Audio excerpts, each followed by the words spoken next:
Estou anunciando no Google e aí a pessoa caiu na minha landing page e nessa landing page ela deixou o seu nome, e-mail e telefone.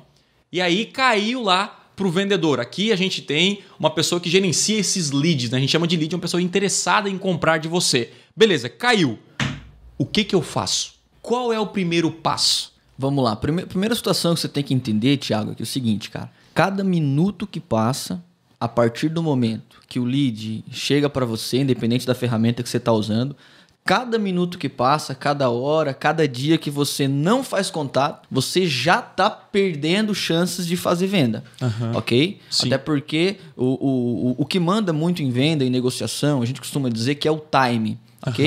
Então, quando o lead está frente a frente com a tua landing page, com o teu site, quando ele faz um contato, manda uma mensagem de WhatsApp, ele está no melhor momento de negociação. Por quê? Porque até aquele momento ele está totalmente ligado às informações da tua empresa. Ele está demonstrando interesse também, né, naquele momento, né? Justamente. Então, a gente costuma dizer que quando um cliente ele faz contato conosco, ele se torna uma demanda real. O que é uma demanda real? Ele já é consciente que ele precisa resolver um problema e está consciente que a minha empresa pode resolver esse problema. Então, o primeiro passo é você se preocupar e fazer o contato com ele o mais rápido possível. Independente do meio que você utiliza, por telefone, WhatsApp, e-mail, enfim, o primeiro passo é você conversar com ele o mais rápido possível. Então, existe só para a gente situar aqui, existe dois tipos, né? Que é o cara que ele deixa o telefone dele e você entra em contato, e existe aquele cara que liga direto. É assim que funciona, né, Paulo? E aí, qual que é o lead mais qualificado? Vale a pena deixar o telefone no site também? Ou vale a pena eu decidir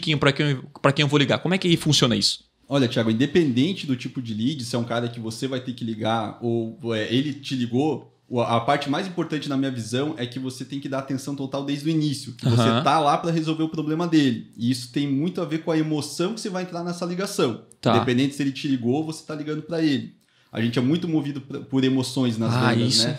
Então, assim, ó, o cara deixou o contato comigo, independente se eu sou uma prestadora de serviço ou vendo um produto. Ele tá precisando resolver alguma questão. Se eu deixo bem claro, nos primeiros 10 segundos, que eu vou solucionar isso para ele, cara, isso faz toda a diferença. E por que eu digo isso? Parece tão básico, né? Mas tem muita empresa que a gente liga no nosso dia a dia e a gente vê a pessoa atendendo, cara, de maneira básica do básica. Como se fosse um telemarketing de terceira, sabe? Então, é uma coisa que todo mundo tem que avaliar, independente se o cara ligou para mim ou eu liguei pro cara. Cara, a emoção que você entrou nessa ligação. E respondendo a tua pergunta, eu gosto mais quando a pessoa liga para mim.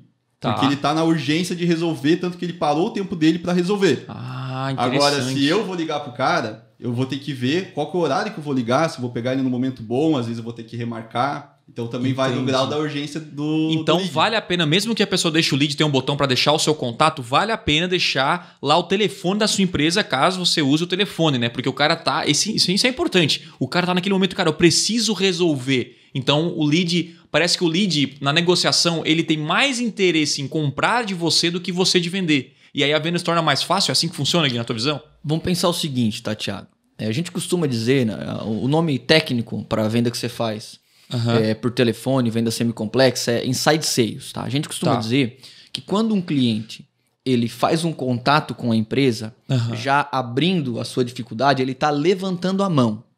Ok? Entendi. Então ele está levantando a mão. Então, pensa comigo.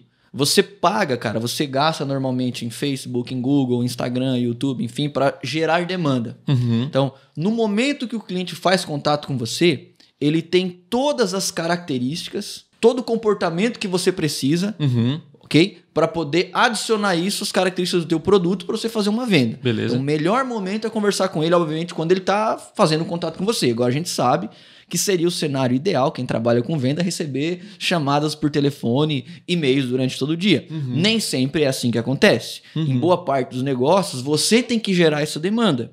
Perfeito? E aí, obviamente, que a gente pode debater aqui no decorrer do podcast outras técnicas, né, para que toda empresa tenha no mínimo uma estrutura para poder gerar essa demanda e atender bem o seu cliente. O que é mantra, tá, Thiago? É uma regra. Tá? A gente precisa entender quando você atende por telefone, quando você está conversando por telefone, você tem que entender que por mais que você não está frente a frente com o cliente, você está se comunicando. E quando você fala com alguém, quando você está conversando com alguém, seja um cliente, o teu cônjuge, cara, namorado, filho, pai, A gente costuma dizer, você tem um linguajar popular que diz o seguinte, que a gente não é responsável, né, pelo que a pessoa entende, só pelo que a gente fala, mas em comunicação não é assim que funciona. Você é responsável pelo que a pessoa entende e mais do que isso, você é responsável por como você faz ela se sentir. Olha, então, quando você está vendendo, você tem que ter a preocupação de fazer com que o cliente se sinta como você gostaria que ele se sentisse. Perfeito? Não sei se você sabe, Thiago, a gente fala bastante isso nos treinamentos, nas consultorias, nas palestras, né? Mas de 100% que a gente fala, do 100% que a gente está falando... do que você quer passar aí de informação. Do que eu quero passar de mensagem, tá. Só 7% estão as palavras. Pensa comigo. Só 7%? De 100% do que eu falo, caraca, da mensagem em si, a transmissão da mensagem, só 7% estão nas palavras. Os outros 93% é tom de voz e gesto. Eu vou fazer um teste aqui bem rápido, né? Se eu fosse dar um feedback, digamos, para um... Mas o cara tá no telefone, como assim, gesto? Aí que tá. Pensa comigo, né? A gente tá gravando o podcast aqui, o pessoal tá podendo acompanhar. Alguns estão assistindo no YouTube, dá para assistir ou ouvir apenas. Legal, vamos lá. Independente se você está assistindo no YouTube ou você está ouvindo, né? Você percebe que enquanto a gente fala, a gente se preocupa bastante com a entonação. Olha só, se eu quero falar algo um pouquinho mais importante, eu normalmente diminuo o meu tom de voz para soar como se fosse um segredo. Se eu quero falar trazendo um pouco mais de entusiasmo, eu aumento o meu tom de voz, mudo inclusive a minha expressão corporal para poder transmitir uma ideia de que eu vou falar agora é o máximo. Entende? E isso tudo tem que ser levado para o telefone desde o início da conversa. Tem um cara que ele é o pai do Inside Sales moderno, que é um cara muito famoso chamado Jordan Belfort. Quem já assistiu o filme O Lobo de Wall Street, ele foi encenado pelo Leonardo DiCaprio. Sim. Ele era o lobo, né? Inclusive ele tem um livro que eu indico pra galera, que é Os Segredos do Lobo, que fala sobre técnicas de venda por telefone. Tá? Ele fala que você tem que se preocupar com os 20 primeiros segundos na ligação. Em 20 segundos você tem que se mostrar entusiasmado, você tem que se mostrar especialista e você tem que se mostrar como alguém que se importa. Então, se mostrar... 3 pontos. 3 pontos. Me importo, sou especialista e estou entusiasmado. Por quê? Porque se eu conseguir, nesses 20 primeiros segundos, transmitir a ideia de que eu vou ajudar, ele vai me dar mais 2, 3, 4 minutos de conversa. Mas é possível e aí eu vou em 20 segundos fazer isso? Demonstrar entusiasmo, passar essa mensagem que você se importa com a pessoa? Porque não é pouco tempo. É pouco tempo, mas vamos pensar o seguinte, tá?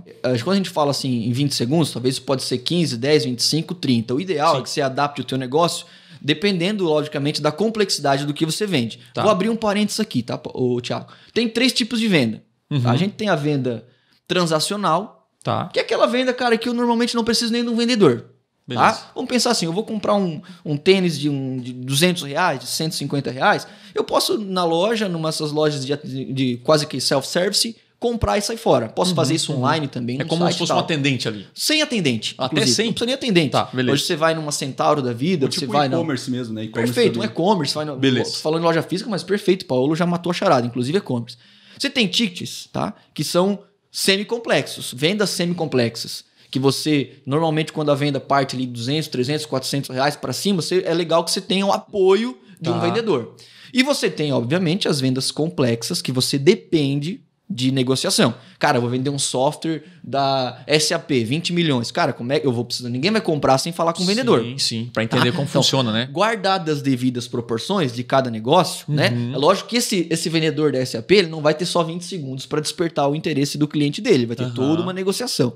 Mas quando a gente está falando de prestação de serviço, de consulta, né, ou de qualquer outra coisa nesse sentido, que a gente sabe que muitas pessoas geram lead online, você tem a capacidade de, com um sorriso, já mostrar para o cliente que você se importa. Né? Quando ele fala o seguinte, poxa, né, eu trabalho em tal negócio, você é empático, que legal, eu já atendo esse negócio, perfeito? Eu já ajudei tantas pessoas nesse negócio. Então, em poucos segundos, depois a gente pode fazer alguns testes aqui, se você quiser. No final, eu quero fazer testes, quero que vocês me vendem alguma coisa aí na prática. Eu acho que a prática ensina, né? Então, melhor. Primeiro momento, se preocupa então em se mostrar especialista, em se mostrar, né, preocupado, que você se importa e que você é uma autoridade para resolver o problema. Porque você começa a ligação, Thiago, você já começa num nível muito mais alto do que o próprio cliente. Se eu sou um especialista em artes marciais lá na Tailândia, eu luto Muay Thai, ok? Sou especialista em artes marciais. Eu luto Muay Thai. E aí vem um cara lá no Chile, chega aqui na Tailândia querer me explicar Muay Thai, eu vou dizer, cara, esse cara é chileno, cara. O que esse cara vai querer... Por que vem um cara lá da Finlândia ensinar futebol pra gente que é brasileiro? A gente tem esse preconceito. Sim. Então, quando a gente não sente confiança...